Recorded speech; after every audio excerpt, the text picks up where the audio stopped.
ಒಂದು food poisoning ಆಗಿರ್ಬೋದು, ಇನ್ನೊಂದು ವೈರಲ್ ಗ್ಯಾಸ್ಟ್ರೆಂಟ್ರೈಟಿಸ್ ಅಂತ ಹೇಳ್ತೀವಿ, ಅದಿರ್ಬೋದು. ತುಂಬಾ ನೀರು ಕೇಳ್ತಾ ಇದೆಯಾ ಕುಡಿಲಿಕ್ಕೆ, ತುಂಬಾ ಹೊಟ್ಟೆ ತುಂಬಾ ಒಳಗಡೆ ಹೋಗಿ ತುಂಬಾ ಸುಸ್ತು ತರ ಕಾಣಿಸ್ತಾ ಇದೆಯಾ, ಈ ತರ ಇದ್ರೆ ತಕ್ಷಣ ಮಕ್ಕಳನ್ನ ಹಾಸ್ಪಿಟ್ಲ್ ಕರ್ಕೊಂಡು ಬಂದು ಅಡ್ಮಿಟ್ ಮಾಡಬೇಕು. IV ಡ್ರಿಪ್ ಎಲ್ಲ ಬೇಕಾಗುತ್ತೆ. ವರ್ಲ್ಡ್ ಹೆಲ್ತ್ ಆರ್ಗನೈಸೇಷನ್ ರೆಕಮೆಂಡ್ ಮಾಡಿರೋ ORS ಮಾತ್ರ ತಗೊಳ್ಬೇಕು. ನಮಸ್ಕಾರ, ನಾನು ಡಾಕ್ಟರ್ ಪ್ರಿಯಾ ಶಿವಳ್ಳಿ, ನವಜಾತ ಶಿಶು ಮತ್ತು ಮಕ್ಕಳ ತಜ್ಞೆ. ಎಲ್ಲ ವೀಕ್ಷಕರಿಗೆ ನಮಸ್ಕಾರ.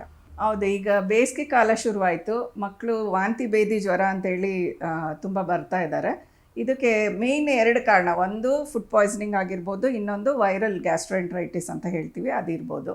ಸೊ ಮಕ್ಕಳಿಗೆ 3ರಿಂದ ಜಾಸ್ತಿ ಭೇದಿ ಶುರುವಾಗ್ತಿದೆ, ತುಂಬ ನೀರು ಭೇದಿ ಆಗ್ತಾ ಇದೆ, ಆಮೇಲೆ ವಾಂತಿ ಇದೆ, ಜ್ವರ ಇದೆ ಅಂದರೆ ತಕ್ಷಣ ವೈದ್ಯರ ಹತ್ರ ಕರ್ಕೊಂಡು ಬರಬೇಕು.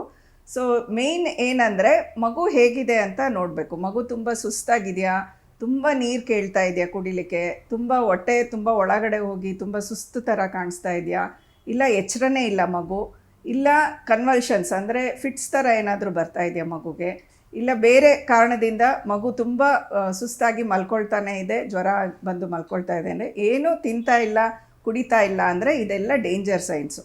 ಈ ಥರ ಇದ್ದರೆ ತಕ್ಷಣ ಮಕ್ಕಳನ್ನ ಹಾಸ್ಪಿಟ್ಲಿಗೆ ಕರ್ಕೊಂಡು ಬಂದು ಅಡ್ಮಿಟ್ ಮಾಡಬೇಕು. IV ಡ್ರಿಪ್ ಎಲ್ಲ ಬೇಕಾಗುತ್ತೆ. ಇದೇನೂ ಇಲ್ಲ, ಮಗು ಚೆನ್ನಾಗಿ ಆಟಾಡ್ಕೊಂಡಿದೆ, ಕುಡಿತಾ ಇದೆ, ಎಲ್ಲ ತಿಂತಾ ಇದೆ ಅಂದರೆ ಮನೇಲೇ ನೋಡ್ಕೊಳ್ಬೋದು. ಸೊ ಮೇಯ್ನ್ ಏನಂದರೆ ಮನೇಲೇ ಸಿಗುವ ನೀರಿನ ಅಂಶಗಳು. ಮೇಯ್ನ್ ಏನಂದರೆ ಈ ಅಕ್ಕಿ ಗಂಜಿ ಇರ್ಬೋದು, ಎಳ್ನೀರು ಇರ್ಬೋದು, ಮಜ್ಜಿಗೆ ಮೊಸರು, ಇವೆಲ್ಲ ಭಾಳ ಒಳ್ಳೆಯದು. ಇನ್ನೊಂದು ORS ಓರಲ್ ರಿಹೈಡ್ರೇಷನ್ ಸಾಲ್ಟ್ಸ್ ಅಂತ ಏನು ಹೇಳ್ತೀವಿ, ಅದು WHO ಅಂದರೆ ವರ್ಲ್ಡ್ ಹೆಲ್ತ್ ಆರ್ಗನೈಸೇಷನ್ ರೆಕಮೆಂಡ್ ಮಾಡಿರೋ ORS ಮಾತ್ರ ತಗೊಳ್ಬೇಕು. ಮಾರ್ಕೆಟಲ್ಲಿ ಬೇರೆ ORSL ಅಂತೇಳಿ ಬೇರೆ ಎಲ್ಲ ಸಿಗುತ್ತೆ, ಅದು ಬರೀ ಶುಗರ್ ಡ್ರಿಂಕ್ ಥರ.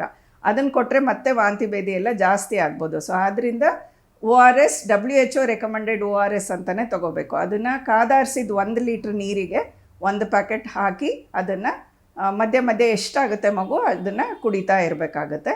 ಸೊ ಇನ್ನೂ 200 ml ನೀರಿಗೆ ಹಾಕೋ ಒಂದು ಸಣ್ಣ ಸ್ಯಾಶೆನೂ ಸಿಗುತ್ತೆ, ಅದನ್ನು ತೊಗೊಳ್ಬೋದು. ಸೊ ಇದ್ರ ಜೊತೆಗೆ ಜಿಂಕ್ ಅಂತ ಹೇಳ್ತೀವಿ, ಜಿಂಕ್ ಸಲ್ಫೇಟ್ ಅಂತ ಹೇಳ್ತೀವಿ, ಅದನ್ನು ಕೊಡಬೇಕಾಗತ್ತೆ.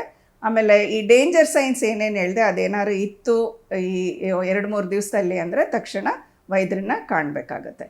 ಸೊ ಮೇಯ್ನ್ಲಿ ಡಿಹೈಡ್ರೇಷನ್ ಅಂದರೆ ನಿರ್ಜಲೀಕರಣ ಇದೆಯಾ ಇಲ್ವಾ ಅನ್ನೋದು ಇಂಪಾರ್ಟೆಂಟು. ನಾವು ಅದು ಆಗದಂಗೆ ನಾವು ತಡೆಗಟ್ಟಿ ಮನೇಲೇ ನೋಡ್ಕೊಳ್ಬೇಕಾಗುತ್ತೆ.